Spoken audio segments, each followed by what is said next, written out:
बाजूला करून एक नवा उदय समोर येईल. उदय सामंतांचं नाव घ्या ना. उदय सामंतांचं नाव घ्या. डावसला घेऊन गेले.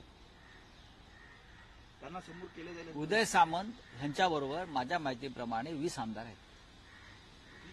20 ही माझी माहिती आहे. 20 आमदार आहेत. जेव्हा एकनाथ शिंदे रुसले होते सरकार स्थापन करताना मुख्यमंत्री पदासाठी, तेव्हाच हा उदय होणार होता. तेव्हाच हा उदय करण्याचं निश्चित झालं होतं. पण एकनाथ शिंदे सावध झाले आणि झाकली मूठ 1.25 लाखाची ठेवली. हे सगळे पक्ष फोडतील महाराष्ट्रात. शिंदे गटही फोडतील, अजित पवार गटही फोडतील. फोडाफोडी हेच त्यांचं जीवन आहे आणि राजकारण आहे. रावसाहेब, आणखी एक गौप्यस्फोट झालेला आहे पहाटेच्या शपथविधीवरून. धनंजय मुंडे त्यांच्या भाषणात असं म्हणाले की पहाटेचा शपथविधी हा अजित पवारांविरोधात कट कारस्थान होतं. पुढे केलं आणि आपण ओरडून सांगत होतो की तुम्ही शपथ घ्या.